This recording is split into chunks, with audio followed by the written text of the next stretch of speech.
C'est parti. Les petits problèmes de connexion, donc n'hésitez pas à me dire quand ça bug pour que je m'adapte. Alors, live business de ouf. J'ai trois sujets que j'ai envie d'amener avec vous en ce moment. Le premier, c'est...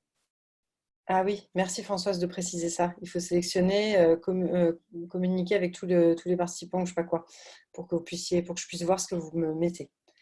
Donc, premier sujet, je vais rentrer dans le vif direct avec un truc qui me rend ouf en ce moment, mais ouf de dingue. Et c'est la question du niveau d'ambition et de détermination que vous avez à, certes, réussir dans votre business, mais aussi à faire un business qui parte vraiment de qui vous êtes. C'est-à-dire il y a plusieurs cas. Vous pouvez avoir un business qui vous plaît pas de ouf et du coup vous êtes en train de vous dites bah, est-ce que je change de business, est-ce que je suis au bon endroit, est-ce que c'est le moment pour moi de partir sur quelque chose d'autre, sur un autre type de projet. C'est peut-être pas la première fois que ça arrive et du coup bah, il y a un peu de découragement qui arrive avec ça, ou vous êtes dans un business qui vous ressemble, où vous êtes sûr que vous êtes sur un vrai désir, mais bah, en termes de résultats financiers, c'est pas dingo quoi, ça suit pas. Dans les deux cas, bon, bah, effectivement, il y a des choses à faire bouger. Mais rien, et vraiment, je pèse mes mots, rien ne va bouger en profondeur de façon durable. Rien ne va bouger si vous n'êtes pas extrêmement au clair sur votre détermination à y arriver et à vivre une vie et un business qui partent de vous, qui cartonnent, qui vous fait juste kiffer de dingue et dans lequel vous êtes prête à relever des montagnes pour y arriver. Tant que ça n'est pas là, mais en fait, tout le reste, c'est absolument de la merde. Ça ne va servir à rien. Hier, je faisais un live dans mon groupe sur les routines et la discipline. Et j'expliquais que pendant longtemps, j'avais ce malentendu. En fait, je cherchais à mettre en place des disciplines et des routines pour, entre guillemets, y arriver. C'est-à-dire, je me disais, bah ouais, les gens qui font des trucs que je trouve super cool, ils ont des routines, ils sont hyper disciplinés. Donc, je lisais des bouquins de gens disciplinés en me disant, ça va t'inspirer, mon petit jouto, comme ça, après, tu vas mettre des trucs en place et toi aussi, tu vas atteindre des résultats géniaux grâce à ta discipline. Et sans surprise et absolument sans exception, ça foirait toujours. Pourquoi ça foirait toujours? Parce que je cherchais à faire les choses à l'envers. Égal, je mettais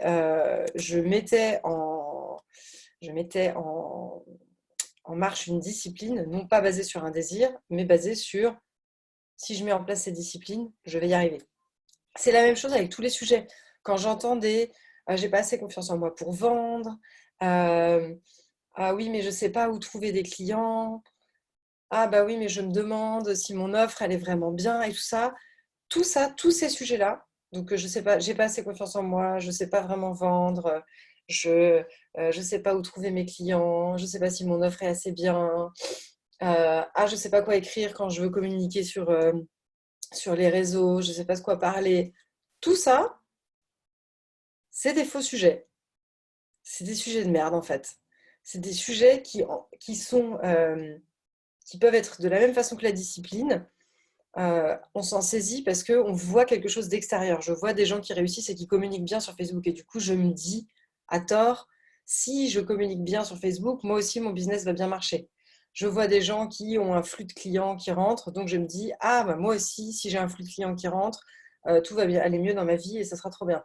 Je vois des gens qui projettent une ère de confiance en eux ou qui ont l'air de très bien vendre, comme Nico là, parlait des appels de vente sur un de ses business live. Bah moi aussi, ça doit être ça, le truc, la pièce manquante du puzzle, ça doit être les appels de vente. Tout ça, c'est de la merde.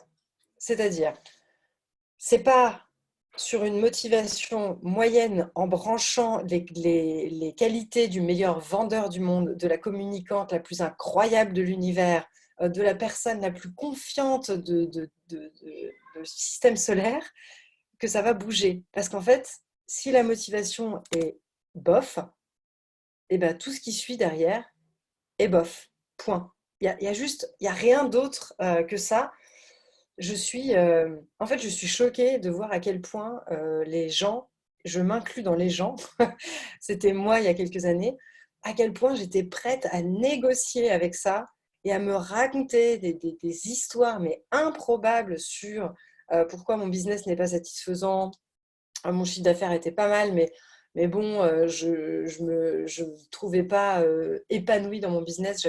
En fait, j'avais aucune envie de développement. Si on me demandait, bah, qu'est-ce que tu veux pour ton business, pourquoi tu as créé ce business, j'allais sortir un espèce de truc bateau de ouf, super chiant. Ah, bah, j'ai envie d'aider les gens à trouver leur passion et tout. C'est pas que c'est déconnant, j'ai envie d'aider les gens à trouver leur passion, c'est que c'était posé sur rien du tout en termes d'énergie, ça reposait sur aucune motivation. C'était genre, je vais faire ça parce que ça a l'air bien et puis c'est au moins ça va servir à quelque chose dans l'univers de faire ce truc-là. Mais c'était pas du tout posé sur un vrai désir. Donc tout ce qui découlait derrière était de la merde, y compris quand je gagnais des sous en faisant ça.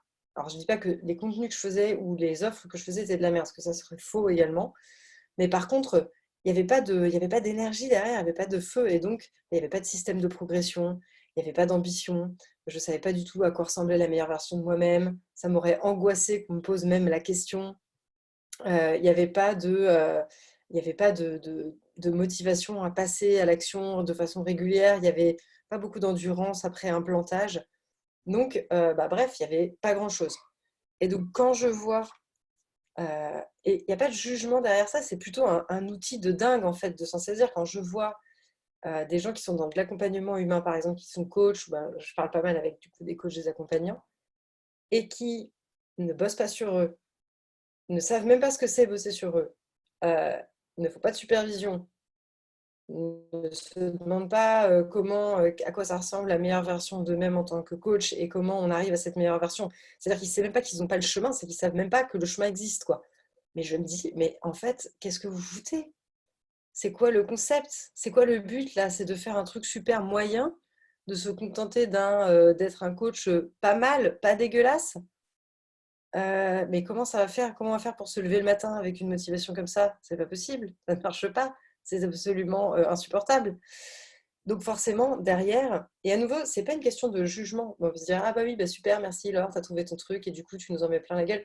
Mais c'est pas du tout ça en fait. C'est que si c'est votre situation comme c'était la mienne il y a 2 ans, eh ben, c'est une putain d'opportunité d'ouvrir la boîte de Pandore et de regarder ce qu'il y a dedans. Le problème, c'est pas que vous êtes coach et que vous n'avez pas de système de progression. Le problème, c'est que vous êtes coach et que vous n'avez pas envie d'avoir un système de progression, que vous n'êtes pas excité à l'idée de progresser, d'avancer, de vous challenger, d'avoir des clients qui vous foutent un peu la trouille parce que c'est hyper excitant de bosser avec eux. Dans, dans mon équipe, pour prendre sur un autre domaine, il y a Anaëlle, qui est notre référente ambition, parce que dans l'équipe, c'est elle qui a le plus facilement des élans d'ambition pétillants et hyper joyeux. Pour vous donner un exemple, on est en train de refaire la séquence de mails d'accueil sur le site. Et elle a dit, moi, je veux qu'on écrive une séquence de mails tellement ouf qu'elle sera inscrite au patrimoine mondial de l'UNESCO. Bon, ben voilà. Et quand elle dit ça, ça l'a fait tellement kiffer. Et l'idée d'avoir une séquence de... C'est tellement absurde et en même temps tellement génial. Tout le monde était là. Ah oui, c'est génial, on va absolument faire ça. Donc là, le niveau d'ambition, il est là. Je me fais mais absolument aucun souci sur le fait qu'on va avoir une séquence mail qui défonce de ouf. Euh, donc même chose, elle nous expliquait comment elle fait pour créer des contenus. Et elle dit, bah voilà, j'ai 2 critères. Quand je crée des contenus, quand j'écris quelque chose, il faut que je sois dans ma légèreté, dans ma pétillance quand je l'écris, parce que je sais que c'est comme ça que je suis au meilleur de moi-même. Ça ne ressemble pas forcément à la même chose chez d'autres personnes, mais en tout cas chez elle, c'est ça. Et 2, il faut qu'au moment où je vais poster, publier ou que je vais envoyer mon texte à quelqu'un, j'ai un petit moment de stress et de bug et que je me dise oh la vache, ok. Elle dit si j'ai pas ça, c'est que je suis pas allée assez loin dans mon niveau de vulnérabilité, c'est que je suis pas assez loin dans ce que je peux raconter, je me suis pas mouillée, j'ai pas pris un risque en fait. Voilà. Donc ça, c'est ses critères à elle. J'ai pas envie de faire ce live en mode solo, je parle toute seule et je raconte ma life. Donc j'aimerais bien avoir tout de suite votre niveau là de motivation. Si vous regardez où vous en êtes par rapport à votre rêve, à votre meilleure version de vous pro, à votre vision entrepreneuriale, voilà, quand vous regardez par rapport à votre business là aujourd'hui, entre 0 et 15, honnêtement, parce qu'encore une fois, il n'y a que en regardant ça avec honnêteté que ça peut bouger. En toute honnêteté, entre 0 et 15, vous êtes où en niveau d'excitation, de motivation à aller réaliser cette meilleure version de vous-même. Je continue à parler en checkant parce que je sais qu'on est en décalé. Mais là, tout de suite dans les commentaires, mouillez-vous, prenez un risque et dites entre 0 et 15 à combien vous êtes en niveau de motivation et d'excitation sur le fait de réaliser votre vision entrepreneuriale. Donc, je regarde en Zoom. Dominique, elle est à 15 en excitation, parfait. Françoise, 8 sur 15. J'ai trouvé ce qui me motive, mais ça pétille pas encore à fond. Parfait. Lucille, 10. Asma, excitation, motivation, 15, ça m'appelle. Motivation, 14, Dominique. Corinne, 5. Bon, bah voilà. Quand vous faites ce constat-là, je regarde. Patricia, entre 0 et 15, 9. Je ne sais pas s'il y a d'autres commentaires. Flora, je ne suis pas encore à 14 sur 15 parce que je n'ai pas encore fait ma vision pour 300 ans. Ah oui, je note ça pour vous en parler, de la vision à 300 ans, délicieux. Ça, moi non plus, je n'ai pas encore fait ma vision à 300 ans. Excitation de Fifou, 15. 15, Nelly. 15 pour le niveau d'excitation, Charlotte. Le chemin a du mal à se dessiner. Annette, j'adore quand tu reformules ma pensée plus clairement que ce que j'ai dit. Nelly, 15. Trop bien. Ça, c'est un indicateur de dingue, en fait, pour vous. Si ça ne marche pas, en fait, et que vous vous acharnez à vous dire ouais, il faut que je sois plus organisée, il faut que je sois plus ceci, moins cela, que j'ai plus de je sais pas quoi, moi, de formation, de programme en ligne. Il y a vraiment une tentation dans un moment où il peut y avoir une baisse de motivation. Bah, on se jette dans des mécanismes de fuite si on n'a pas l'habitude d'aller regarder ça avec honnêteté. Donc, je ne suis pas très motivée, je vais me payer un programme en ligne pour avoir plus de followers sur Instagram. Je ne suis pas très motivée, je vais prendre un associé ou une associée pour faire bouger ça. Je ne suis pas très motivée, je vais me lancer dans un challenge ou dans une discipline hyper hardcore pour faire bouger la réalité. Mais sauf que ce n'est pas du tout comme ça que la réalité bouge. Si je ne suis pas prête à regarder avec... Pardon, que je me fais chier dans mon business, que je ne suis pas à 15 sur 15, voire à 25 sur 15. Ce matin, j'ai une cliente à l'appel de vente, je lui dis, t'es prête à bouger ça? À quel point? Elle me dit, mais à 25 sur 15, c'est fini, ça y est, c'est bon. Bon, bah moi, je sais que derrière, ça va bouger, en fait. Je ne me fais aucun doute sur le fait qu'elle va profiter de son coaching. Par contre, tout ce qui est en dessous, non pas de cette note, mais de ce niveau d'honnêteté, ça ne bouge pas. Ça ne peut pas bouger. Si vous êtes prête à raconter des conneries et à remplir votre cerveau de contenu pour compenser une motivation mollassonne, inexistante ou juste que c'est chiant, en fait, ce que vous faites vous fait chier, et ben, ça ne va pas marcher. Vous allez juste jeter de l'argent par les fenêtres, aller directement dehors. Là, c'est Corona, c'est bien. Si vous avez un balcon, jetez l'argent par les fenêtres, ça tombera sur quelqu'un, probablement un gendarme, parce qu'il n'y a plus personne d'autre que des gendarmes dans les rues. Ça lui fera sa journée et ça sera absolument aussi efficace que de se raconter des conneries sur votre niveau de motivation. Voilà. Patricia, tu dis après t'avoir écouté, ça augmente. Cool. Virginie, 13 sur 15, j'ai des trous. Nelly, tu m'étonnes, je consommais des formations en ligne comme une boulimique. Bah, moi aussi, j'ai mis longtemps. C'est pour ça que si je peux vous économiser de l'argent grâce à ce live, vous n'aurez pas perdu votre demi-heure. On sait déjà que si on est sur une motivation faible, et ben en fait, tout ce que vous allez faire qui ne va pas aller dans le sens de bouger cette motivation-là, d'aller voir ce qui vous motive vraiment et qu'est-ce qui se passe à cet endroit-là, tout le reste va être à jeter à la poubelle.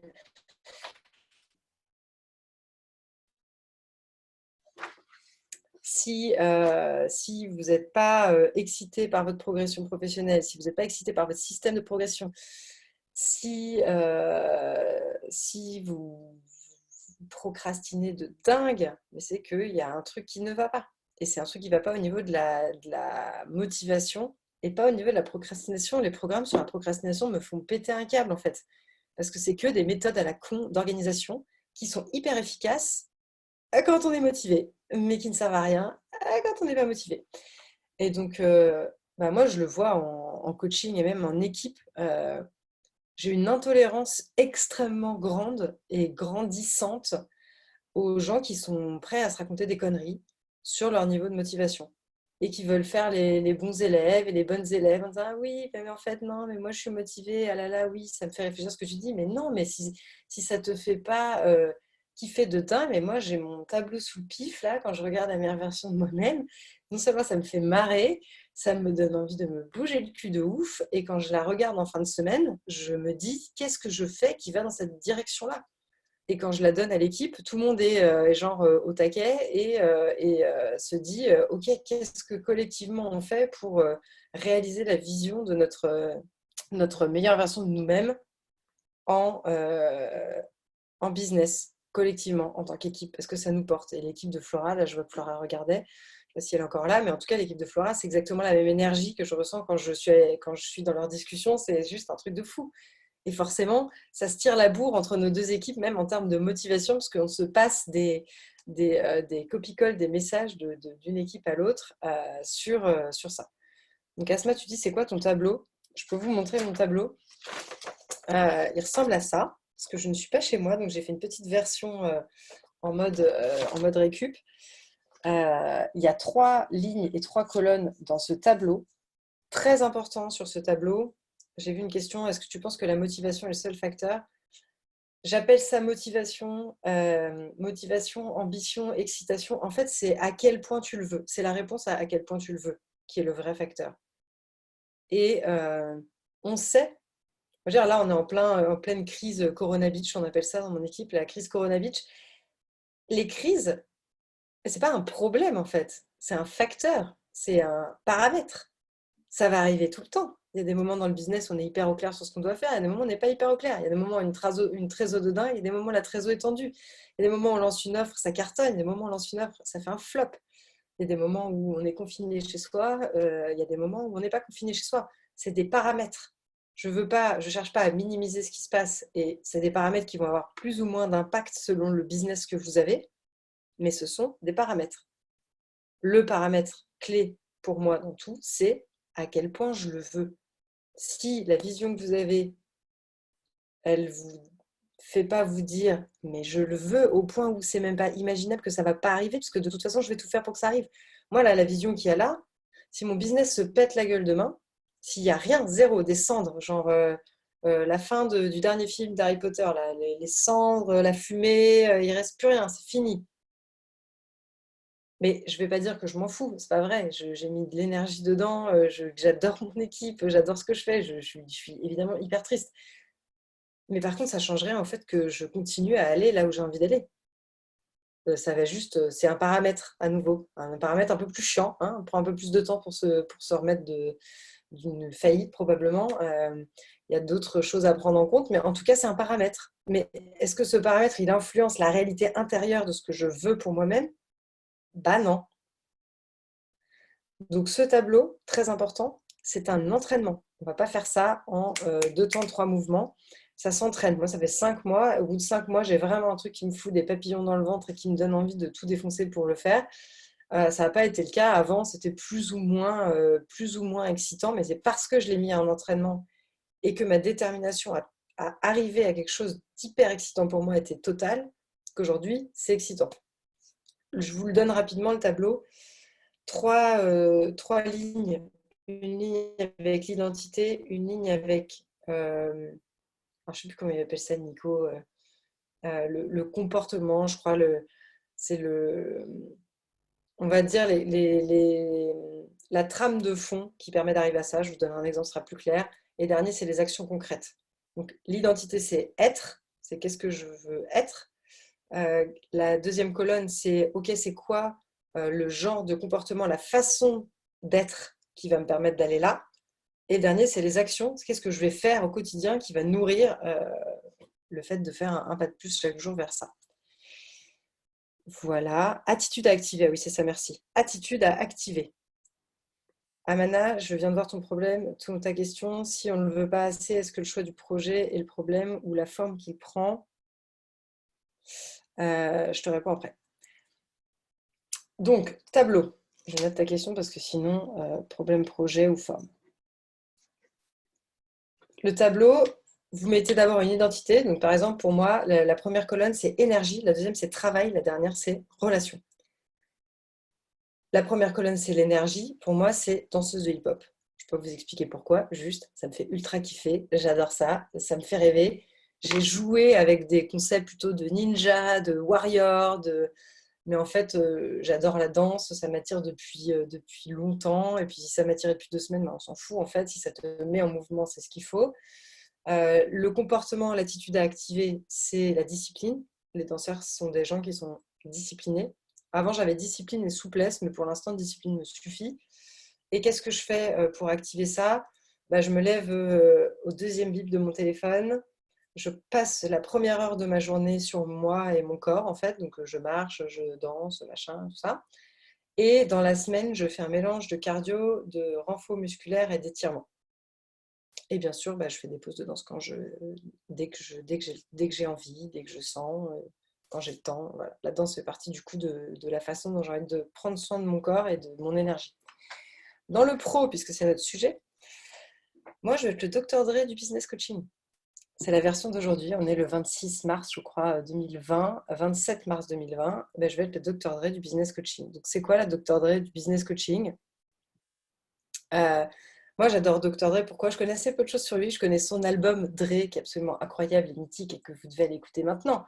Mais je sais aussi que Dre, c'est un musicien qui était obsédé par sa musique, la production de son, et qui a produit beaucoup d'artistes, en fait. Il a fait beaucoup de featuring et beaucoup d'associations. Il a produit, il s'est associé avec un producteur de génie.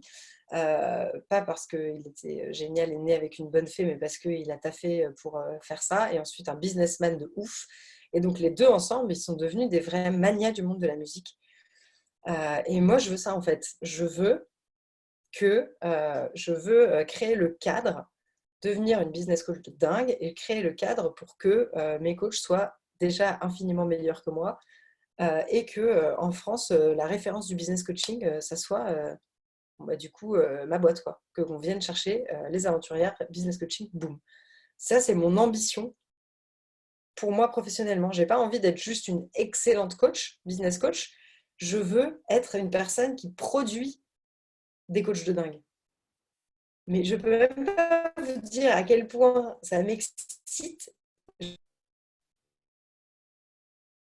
J'ai pas de mots pour expliquer ce que ça me fait quand je vois ça et quand je me branche sur ce que ça veut dire pour moi. Je ne connais pas la vie de Dre en détail, je ne sais pas vous dire. Je sais ce que ça représente pour moi en fait et qui me parle. Du coup, boum, j'y vais. Et donc derrière, le type de comportement, toujours pour vous donner ça en inspiration, assumer mon ambition, oser exprimer ma vulnérabilité. Et dans ce que je fais pour ça, je focus sur mon exemplarité et mon leadership. Je m'écoute comme jamais. Et le oser dire était longtemps dans ce tableau. Je l'ai retiré parce qu'en fait, il a vraiment bien avancé. Et du coup, en ce moment, je ne trouve pas que c'est le oser dire là où j'ai le plus de levier là-dessus. Et en vous le lisant, je me dis, tiens, les actions, j'ai besoin de les revoir. Ça manque un peu de patate. C'est pas mal, mais pas mal, j'en ai rien à foutre. Je veux que ce soit génial. Donc, je vais le revisiter parce que je sens maintenant qu'il y a quelque chose qui a bougé et que je peux rajouter quelque chose de encore plus fin sur ce tableau. C'est vraiment ce que je vous invite à faire, encore une fois, en mode entraînement. Ne vous faites même pas d'illusions sur le fait que vous allez trouver tout de suite la formule magique. Je vais vérifier à quelle heure j'ai un rendez-vous pour voir combien de temps je peux rester avec vous. C'est vraiment un entraînement. Ça vient avec de l'entraînement. Donc ça, c'est la première chose que je voulais vous partager. Je réponds à ta question tout de suite, Amana. Est-ce que c'est un problème de projet ou est-ce que c'est un problème de forme? On s'en fout. C'est-à-dire, le problème à regarder, c'est pas... là, tu es déjà en train de te projeter dans la solution. C'est-à-dire de dire, bon, bah ok, je vois que je ne suis pas motivée, vite, qu'est-ce que je fais? Mais d'abord, c'est important de prendre le temps de dire, bah, waouh, ok, en fait, mon projet ne me motive pas de ouf. Mais ça doit te rendre dingue. Putain, je suis en train de passer mes journées, c'est-à-dire là, je suis en train de passer mes journées, je suis en train de tolérer que mon temps, là, sur Terre, d'être humain, de Asma, pardon, je t'ai appelé Amana, mais c'est Asma, je suis en train de tolérer que mon temps soit occupé à un truc qui me motive à, je ne sais plus combien c'était ton chiffre, 5 sur 10 ou même 10, enfin 5 sur 15 ou 10 sur 15. Mais non, absolument pas. C'est pas ok, c'est pas possible en fait. C'est ça que tu cherches. que tu cherches. C'est-à-dire, c'est ça auquel tu peux ouvrir la porte. Parce que si tu te jettes tout de suite dans un espace de solution, tu continues le mécanisme. C'est-à-dire, ah bah, je suis mal à l'aise avec le fait que je ne suis pas très motivée par mon projet. Bon, bah vite, c'est quoi la solution? C'est quoi le prochain truc? Mais non, c'est pas comme ça que ça marche. Là, c'est de plonger dans ce qui se passe vraiment pour toi dans cet instant qui est, putain, mais je suis en train de passer ma life sur un projet qui me motive à 5/15. Ok. Donc là, c'est sidérant en fait. C'est un truc de malade. Je suis en train de passer mon temps hyper précieux. Tu pourrais faire 500 000 trucs à part ce projet. Tu pourrais être comme Emmanuel au soleil allongé. Tu pourrais être en train de faire du macramé. Tu pourrais, je sais pas moi, lire des bouquins, faire de la musique, je sais pas, ce que tu veux. Passer du temps avec tes potes. Et tu es en train de le passer à un truc qui te motive à 5/15. Ça a un bon goût de caca quand même. Bah, très bien, c'est ça. C'est ce truc-là qui peut bouger en fait. C'est ce niveau d'honnêteté-là qui va pouvoir générer de l'énergie pour mettre en mouvement derrière. Essayer de squeezer ça et de chercher tout de suite, ah bah attends, qu'est-ce que je change dans mon projet pour y arriver? C'est juste répéter le système d'avant. Ça ne marche pas, ça ne peut pas marcher. C'est un tour de parking gratuit là. Donc, c'est pas peut-être très satisfaisant d'entendre ça, mais la réalité, c'est que c'est pas en bougeant tout de suite l'intérieur de ton business que ça va bouger, c'est en bougeant ce que tu regardes chez toi. Voilà, n'hésite pas à me dire si tu veux plus de clarté et de voilà. Alors, Corinne, c'est vraiment ça pour moi aussi. Bah, trop bien. J'aurais aimé voir le tableau de près parce que j'ai compris les colonnes mais pas les lignes. Motivation est là, sujet oui, pas l'organisation. Ok, ça sert à rien que tu vois mon tableau de plus près. J'ai aussi pas envie que vous preniez mon tableau comme un modèle, parce que c'est un modèle qui marche pour moi en fait, mais c'est pas un modèle absolu. La première ligne, c'est identité. Tu m'as dit que tu n'as pas compris quoi, les lignes, c'est ça? Donc, énergie, travail, relation. Première ligne, identité, donc qui je veux être. Donc, moi, je vous ai dit Dr. Dre du business coaching. Deuxième ligne, c'est quoi les comportements, c'est quoi les attitudes que je peux activer qui m'emmènent vers ça. Donc, c'est la trame de fond, genre assumer mon ambition pour moi, oser exprimer ma vulnérabilité. Et dernière case, c'est bah, ok, mais concrètement, dans ma journée, à quoi ça va ressembler ce truc-là. Voilà. Donc, voilà. Non, c'est bien Amana. Ah, ok. En fait, j'adore écrire. Ce qui me fait vibrer en atelier d'écriture, de voir les réactions et émotions que ça produit chez les gens. C'est les mots en eux-mêmes que j'adore voir bouger chez les gens, pas spécialement les miens. Ok, bah en tout cas, là, tu as un espace pour regarder le sujet différemment. Deuxième sujet que j'avais envie de vous amener, pourquoi cette crise est une opportunité de ouf? Pourquoi ce confinement est une opportunité de ouf? Je m'explique. En fait, une crise, d'abord, j'aime beaucoup, c'est le seul truc que j'ai retenu de mes cours de philo de prépa, c'est que la crise vient soit du mot latin qui veut dire à peu près la même chose, soit du mot grec qui veut dire la visibilité. euh, j'adore cette origine étymologique. Pourquoi? Parce que c'est vraiment ça en fait. Qu'est-ce que c'est une crise? C'est un moment particulier dans le temps de forte pression sur le système habituel, qui crée une pression inhabituelle sur un système habituel. C'est-à-dire que vous avez une façon de fonctionner d'habitude, vous avez votre rythme avec vos enfants ou avec votre conjoint, conjointe, ou tout seul avec votre chat, ou avec personne, comme moi. Vous avez vos habitudes en tout cas. Et vous avez votre façon de travailler, vous avez des choses qui sont business as usual, comme on dit en anglais. Voilà. Et là, la crise, elle met une pression sur ce système, puisque d'un coup, le temps ne peut plus être géré de la même façon. Tout le monde est à la maison et coincé chez soi. Donc l'espace aussi n'est plus le même. Et du coup, bah, le résultat financier, potentiellement pour les business, ne sont pas les mêmes. Donc il y a une situation de pression, c'est-à-dire le modèle habituel de fonctionnement ne peut pas être appliqué en tant que tel dans les circonstances là. Pourquoi c'est trop bien ça? Parce que c'est un endroit génial pour voir et examiner vos choix dans un contexte qui les met sous pression. Exemple, si vous avez des routines qui marchent bien quand les enfants vont à l'école, quid de quand les enfants ne vont pas à l'école? Bon, je prends l'exemple parce que là, du coup, cette semaine, je suis avec 3 enfants et je n'ai pas l'habitude de ça parce que je n'en ai pas. Hein, et je vis, moi, pour le coup, seule, sans chat. Mon chat m'a quittée. Euh, c'est parti vers un autre monde meilleur. Et donc, je vis toute seule. Donc, j'ai mes habitudes de vie avec moi toute seule. Et rien à gérer. Et dans un espace qui est mon appartement. Là, je suis dans une maison. Je suis avec mon collègue Baptiste qui m'accueille pour le confinement. Je suis cette semaine avec ses 3 enfants. Il y a beaucoup de pression sur mon système. Et donc, le premier week-end, on a récupéré les enfants. Moi, j'ai pas l'habitude. Déjà, je ne sais pas comment ça fonctionne, un enfant. C'est un truc étrange. Comment ça marche? Il est où le bouton pause? Comment on fait pour les arrêter? On les recharge où? Ils n'ont pas besoin d'être rechargés, ils sont tout le temps chargés. Du coup, la réalité, c'est que ça a retrouvé une pression sur mon système. Et samedi, dimanche, j'étais épuisée, mais vraiment épuisée toute la journée. Ce qui pour moi est un indicateur que quelque chose ne va pas parce que c'est pas mon niveau d'énergie habituel et c'est pas comme ça que je fonctionne. Je me suis dit ok, là je suis en train de subir, qu'est-ce qui se passe? On est parti se balader et pendant la balade on a eu une discussion. Bah ok, c'est quoi le système dont on a besoin nous pour bien fonctionner cette semaine?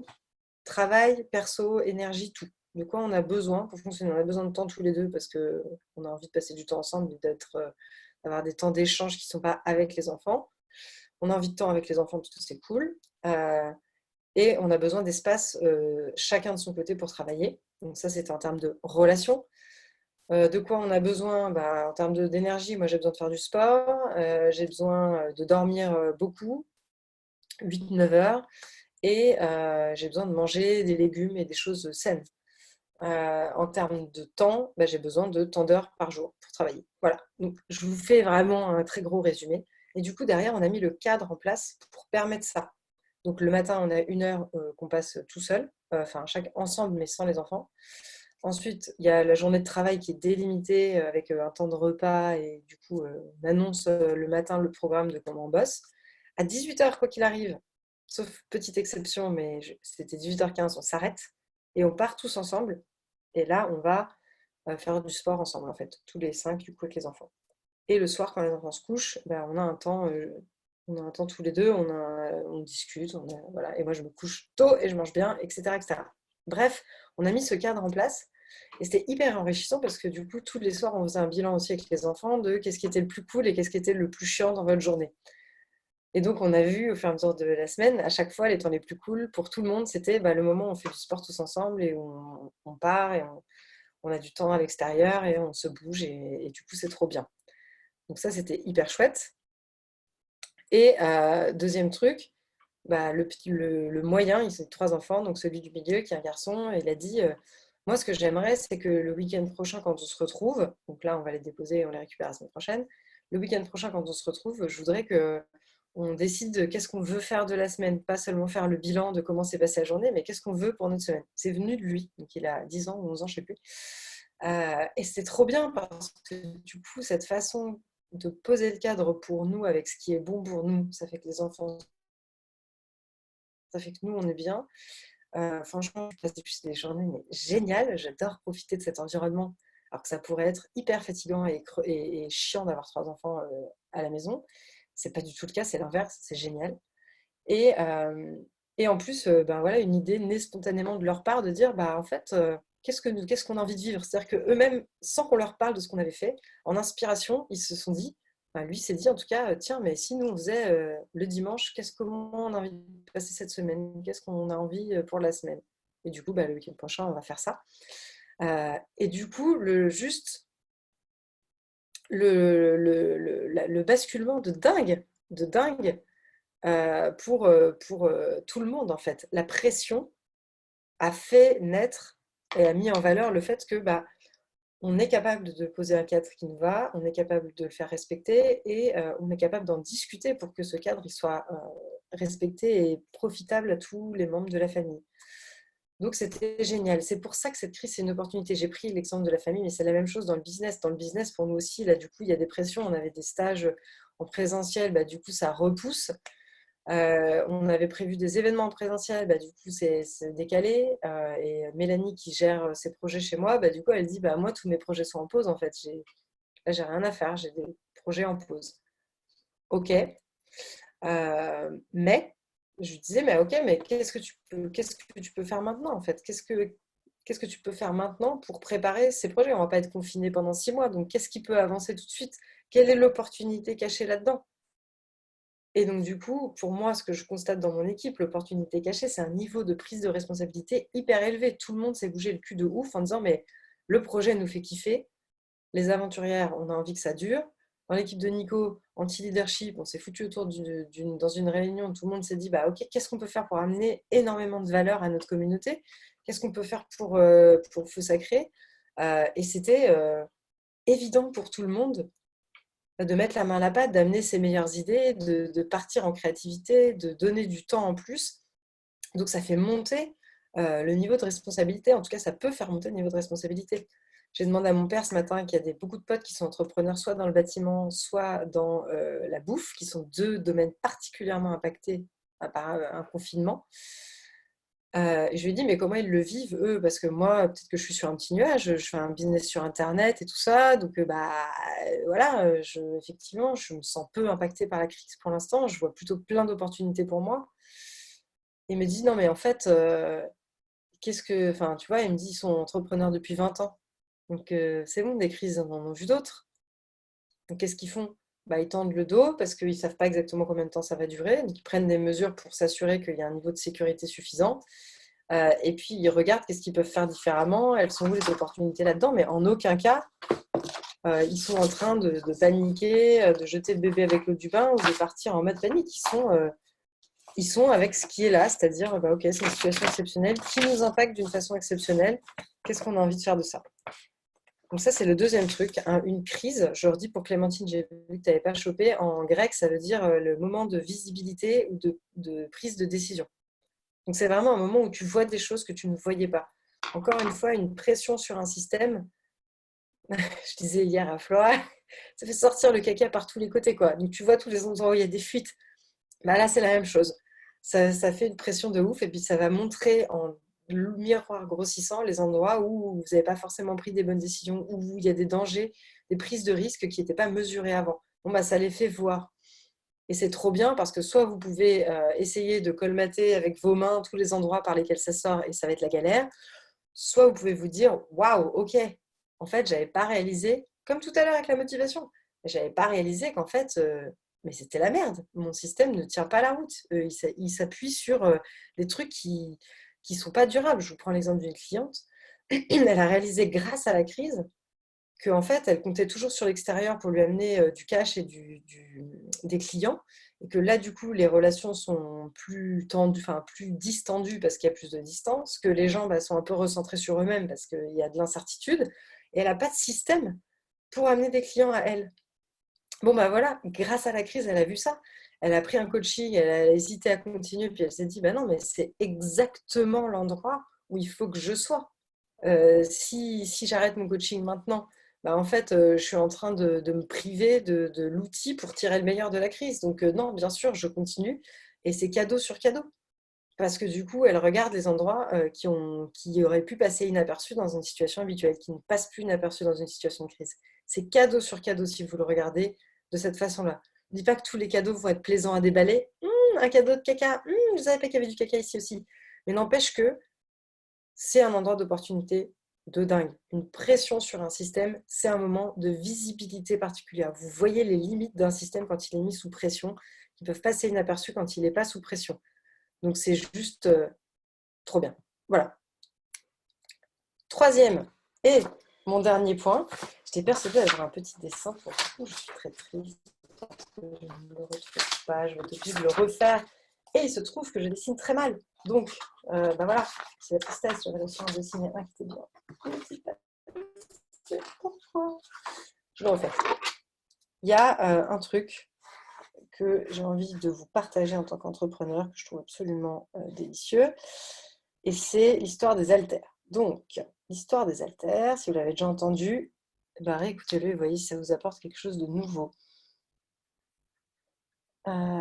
Et dites-moi déjà en commentaire là, sur ce deuxième point. Allez, un truc, je fais une pause avant d'arriver aux haltères. J'ai très envie de savoir, un truc qui a été rendu visible par la crise et dont vous n'aviez pas forcément conscience. Et je vous partage le mien tout de suite pendant que vous écrivez ça. Donc, écrivez-moi en commentaire un truc que vous avez vu grâce à la crise, là, un endroit où le caca est sorti, que vous n'aviez pas vu avant la crise et qui du coup est mis en évidence là. Donc, le mien, c'est que j'avais démesurément de prise de risque dans mon business.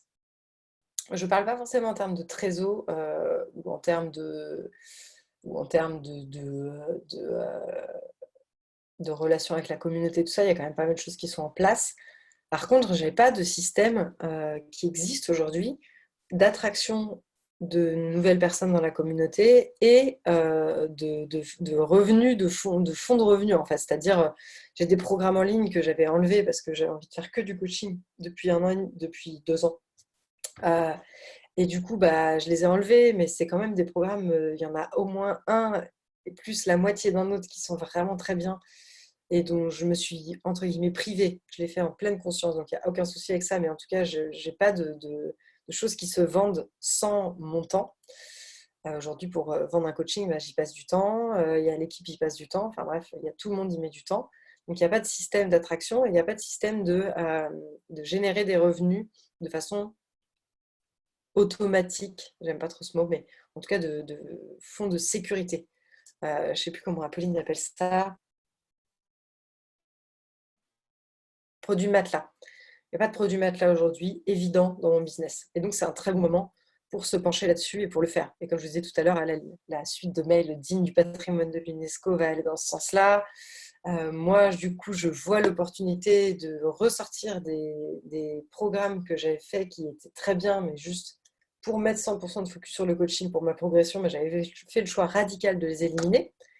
Et du coup, bah, maintenant, je peux les revaloriser en les mettant à la bonne place dans le système de progression de mes clients. Et ça, c'est quand même extrêmement kiffant. Et donc, j'ai l'opportunité de travailler sur cette histoire de... C'est plus qu'un matelas, en fait. C'est vraiment une façon facile. Pour moi, c'est en termes d'expérience client, ce que je veux, c'est que les clients qui arrivent chez nous puissent très facilement trouver ce dont ils ont besoin pour aller au palier suivant. Que ça soit hyper, hyper évident que soit c'est des articles gratuits ou la communauté, soit c'est un programme en ligne, soit c'est un club, soit c'est un coaching individuel, mais en tout cas que ça soit extrêmement facile de rentrer dans notre univers et boum, de savoir ce qui va t'aider à passer à l'étage suivant. Payant ou pas payant, en fait, je m'en fous. C'est pas ça, le débat n'est pas que sur du CA, même si évidemment le CA est une réalité, mais c'est vraiment l'expérience d'une personne qui rentre dans l'univers qui est intéressante pour moi. Et du coup, c'est une opportunité de ouf, parce qu'aujourd'hui, il n'y a pas ça. Dominique, tu dis, c'est clair, ça m'a bien mis le nez dans mes cacas cette crise. Je voulais agir, fuir, et je suis obligée d'agir en amont sur des points que je ne voulais pas voir. C'est toujours la même chose, prendre les choses dans l'ordre et dégager pour ne pas galérer. Ok, bon, je ne sais pas si c'est volontaire ou pas, donc je te laisse tout à fait à ta sagacité, mais c'est très flou ce que tu mets. Et si c'est flou, soit parce que tu n'as pas envie juste de donner des détails là dans le groupe, et je peux tout à fait comprendre ça. Et si c'est flou parce qu'il y a quelque part en toi une façon de encore un peu négocier avec ça en ne le nommant pas, ben, du coup, voilà, je te le dis pour que tu puisses t'en saisir. Crise égale plus de massage, donc je n'ai rien mis en place en sauvegarde, Corinne. Oui, donc ça te fait voir un point de vulnérabilité, de ton système. Ah, non, apparemment ça bug chez les Facebook. Oups. Ah, ça a l'air d'avoir repris. Florence, tu dis c'est l'heure de ton rendez-vous. Non, c'est pas encore l'heure de mon rendez-vous. Voilà, bon, on n'est plus que nous sur le live d'ici. Donc, je ne sais pas pourquoi ça a coupé sur Facebook. Je vais pas essayer de le relancer parce que j'ai qu'un dernier point à vous donner. Dominique, trop pour faire la liste ici. Je les ai notés pour bosser dessus. Parfait. Donc, cette histoire d'altère. Qu'est-ce que c'est que cette histoire d'altère? En fait, pour votre business, vous pouvez toujours choisir, et d'ailleurs ça ne marche pas que dans le business, de muscler l'un de ces deux côtés ou les deux en répartissant, mais là l'idée c'est de choisir en conscience. Sécurité ou prise de risque. Qu'est-ce qui se passe des deux côtés de cet haltère? D'un côté de l'haltère, on muscle de la sécurité, c'est-à-dire des systèmes, comme tu disais, pas de système de sauvegarde. On muscle des routines, on muscle des produits matelas, on muscle des choses en fait qui vont créer de la sécurité, qui vont générer de la sécurité dans le système. De l'autre côté, on muscle de la prise de risque, c'est-à-dire, comme je vous racontais, quand j'ai décidé de passer au coaching, j'ai viré toutes mes sources de revenus autres que du coaching et j'ai décidé de me confronter à la situation de je ne vends que du coaching, jour zéro, je commence tout de suite 100% sur du coaching. C'était une vraie prise de risque qui était prise quand même avec une partie de... Ça me paraissait en fait inimaginable de faire autrement à l'époque. Je ne voyais pas comment faire autrement. J'avais compris que le coaching était vraiment un outil de transformation exceptionnel. Je voulais des transformations exceptionnelles pour mes clientes. J'ai tout de suite fait que du coaching. Donc voilà, c'est seulement maintenant où j'ai plus de finesse sur ce dont on a besoin en tant que business pour avancer que je peux rouvrir des programmes en ligne parce que je sais à quoi ça va servir. Mais à l'époque, c'était beaucoup trop... c'était beaucoup trop dans la surinformation, la façon dont je le vendais, et du coup, ça ne m'allait pas. Donc, la sécurité, par exemple, ça va être de muscler chez moi ce truc-là.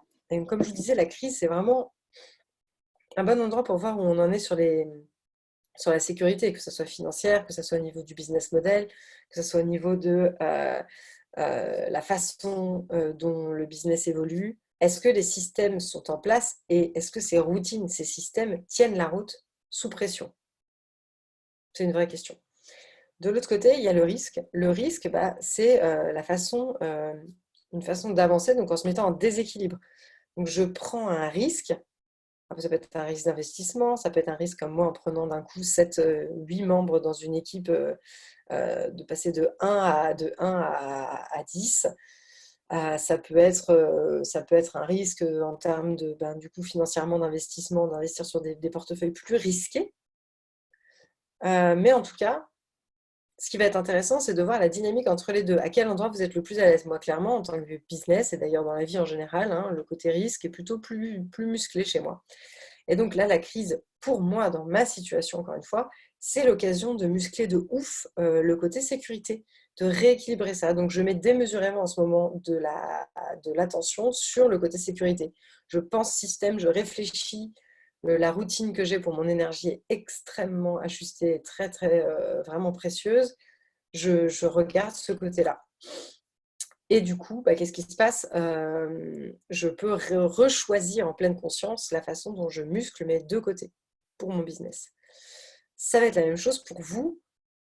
Peut-être de l'autre côté, peut-être que vous avez un système de sécurité du coup qui tient mais de ouf bien la route et c'est trop agréable. Du coup, vous dites, ah mais ok, mais en fait là, dans la crise, il y a des opportunités d'investissement, il y a des choses qui sont risquées, mais qui peuvent me permettre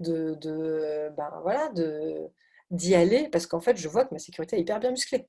Typiquement, une crise, il y a toujours des gens qui les utilisent parce que ils sont déjà, les investisseurs qui ont l'habitude et qui ont un très bon système de sécurité, ils savent déjà comment générer de l'argent, ils ont peut-être de multiples sources de revenus. Dans une crise, ils sont refaits, ils investissent de ouf parce que si leur système de sécurité est bien foutu, ils ont suffisamment de levier pour aller muscler et aller prendre des plus gros risques dans une situation dans laquelle les autres vont plutôt aller sur de la sécurité. Donc, l'invitation là, c'est de regarder entre de la sécurité, où je muscle du coup du système, de la routine, de la stabilité, et le risque où je muscle du mouvement, du passage à l'action, tenter des choses que j'ai jamais tentées. Et il y a un peu le côté, je risque gros, je peux perdre gros et je peux gagner gros en même temps. Où est-ce que vous en êtes et qu'est-ce que vous avez envie de muscler là-dedans? Et l'invitation, c'est de choisir qu'est-ce que vous allez muscler dans ce contexte-là. C'est le choix que vous pouvez faire pour vous rapprocher tout de suite de la meilleure version de vous-même en tant que pro. C'est pas, il peut y avoir une illusion, je me rends compte en vous en parlant là, que les gens qui réussissent, ils prennent toujours des risques énormes. C'est des gens qui regardent le risque en face et qui lui disent fuck you, I'm gonna do it anyway, je sais pas quoi. Et les gens qui sont timorés et qui jouent la sécurité, en fait, ils s'en sortent jamais, etc. Mais ça, c'est vraiment du gros bullshit de merde. Donc, on peut tout de suite oublier ça. Hop, voilà, passer à la suite. Merci, bonsoir. c'est pas comme ça que ça marche. En fait, c'est les deux. C'est des gens qui musclent les deux, qui connaissent leurs forces et leurs faiblesses et qui ont mis en place des choses pour compenser des deux. Exemple, Warren Buffett, donc le légendaire investisseur, tous les matins, il a un système de gestion de son argent. On pourrait se dire, le mec prend des risques énormes, il investit dans plein de trucs, là, là, là. Oui, mais non, en fait, mais pas du tout. Il est à fond dans de la sécurité. Il dépense extrêmement peu d'argent. Tous les matins sur sa bagnole, sa femme lui met en piécettes exactement le montant de son petit-déj chez McDo. Il mange à McDo tous les matins. Clairement sur sa santé, par contre, il aime bien le risque. Il prend cet argent et il va se payer un petit déj au McDo. Il a très exactement la somme. Le mec est multimilliardaire de ouf. Il va bouffer 2,85 $ au McDo et il se les fait mettre en pièces. Il n'a pas de monnaie, il ne peut même pas craquer pour se dire « Oh, ce matin, je vais me prendre un milkshake ». Que dalle. Le mec, il a un système de sécurité. Il est aussi connu pour lire énormément, consommer beaucoup d'informations. Et du coup, ça aussi, ça fait partie de son système de sécurité. Il a des choses en place qui lui permettent de prendre des bonnes décisions, qui lui permettent de continuer à être au fait de ce qui se passe. Hyper important de vous sortir de la tête l'idée qu'il y a ceux qui prennent énormément de risques et il y a ceux qui sont hyper timorés et il n'y en a qu'un des deux qui va réussir. Non, c'est faux. Ceux qui réussissent, c'est ceux qui font des choix en conscience et qui sont capables de regarder cet équilibre et comment cet équilibre, il est à votre service ou pas. Peut-être qu'il est déjà à votre service. Qu'est-ce qui peut être amélioré là-dedans? Et autre exemple, les sportifs, parce qu'ils sont sur une base d'entraînement hyper régulier, donc de routine très forte dans la façon de s'entraîner, ils peuvent prendre certains risques en situation de match, par exemple. Mais ils vont prendre des risques qui sont mesurés par rapport au niveau de sécurité qu'ils ont dans leur entraînement, dans leur performance, dans leur régularité, et aussi en fonction de à quel endroit ils sont dans leur carrière, dans leur match, etc., etc. Donc vraiment, regardez ça. J'ai envie de vous laisser en fait avec ça. Je vais faire un petit récap et puis de vous inviter là à partager tout de suite en commentaire les pépites de ce live pour vous. Parce que d'abord, moi, ça me donne du feedback pour faire de toujours meilleurs contenus. Et ensuite, pour vous, vous venez de passer quasiment 1 heure, si vous êtes resté du début à la fin avec moi, à quoi elle vous a servi cette heure en fait? C'est quoi les pépites que vous retirez de ça? Si vous ne prenez pas l'habitude de retirer des pépites, de tout de suite extraire la substantifique moelle et d'en faire quelque chose pour vous, vous venez de perdre 1 heure, c'est complètement con. Moi, j'ai pas du tout envie de vous encourager à faire ça. Donc, dans les commentaires, je vous invite à mettre là 2-3 bullet points, on s'en fout, ça n'a pas besoin d'être exhaustif, juste les pépites de ce live pour vous, qu'est-ce que vous allez en faire? Pépites. Et de les nommer pour mon feedback très bien, mais en fait vous vous en foutez que je m'améliore, c'est pas votre problème ni votre sujet. Par contre pour vous, c'est vraiment une pépite. Une pépite, c'est une opportunité de croissance, c'est une opportunité de regarder les choses différemment, c'est une opportunité d'avancer vers la meilleure version de vous-même. Et c'est en ça que le fait de les nommer vont vous permettre de vous en saisir et d'avancer, de prendre cette habitude de ne pas être en consommation passive de contenu, mais vraiment de passer à l'action avec ce que vous avez, ce que vous recevez, ce que vous voulez. Je regarde ce que vous mettez. On n'est plus que 10, du coup, on est dans un tout petit groupe. Maintenant, on a perdu les 30 personnes qui nous regardaient sur Facebook. J'ai dû m'absenter, je retire le tableau, je vais mieux méditer dessus. Je voudrais m'y arrêter davantage. Me plonger dans ma théorie de formation tous les jours. Françoise et Lucille, à quel point je veux ça? Pépite. Ah oui, Aline, j'aurais aimé. J'aurais aimé m'y arrêter davantage. Ok, ne médite pas sur le tableau, fais-le. Fais-le une première fois. Ultra imparfait, même s'il y a plein de trous partout, rien à battre. Tu le mets, tu te l'affiches. Moi, au début, il n'y avait pas de trous parce que je m'étais dit que je voulais mettre au moins dans l'identité des choses. Franchement, il y avait des trucs, c'était pas dingo de ouf, hein, mais c'est devenu dingo de ouf maintenant. Donc voilà, oui, je vais le faire. Je l'ai fait, mais je vais y revenir. Oui, c'est ça, le mettre en entraînement, c'est le plus important. Le tableau, la seule chose à retenir, c'est que c'est un entraînement. Pépitas Pépito de Asma, le tableau. Les idées d'organisation d'une journée, d'une semaine dans un système avec les enfants.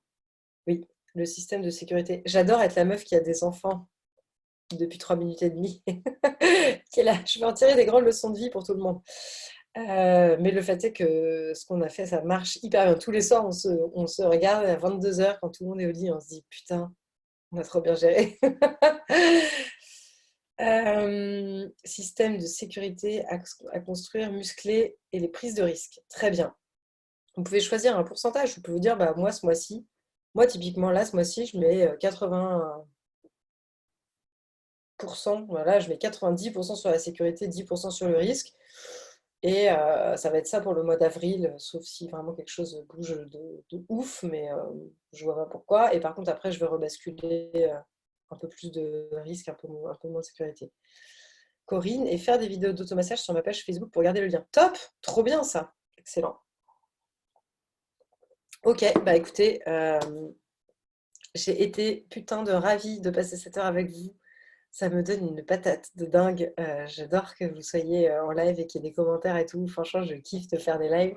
Je suis juste frustrée parce que c'est un webinaire et du coup, je ne vois pas vos têtes, que moi qui parle, c'est chiant. Mais on fera différemment pour une prochaine fois. Je voulais faire des ateliers d'écriture en présentiel, mais y penser en ligne, ça me fait plus peur. Eh ben, très bien, Aline. Parfait. C'est réciproque, merci. Merci Françoise. Et puis je vous souhaite un hyper bon après-midi, un week-end de dingue. Merci d'avoir été là jusqu'au bout et merci, merci pour vos questions, vos commentaires, vos retours. N'hésitez pas à commenter. Je vais publier sur YouTube, comme ça vous pourrez le retrouver ce live. Et je vous dis à très bientôt. Bye!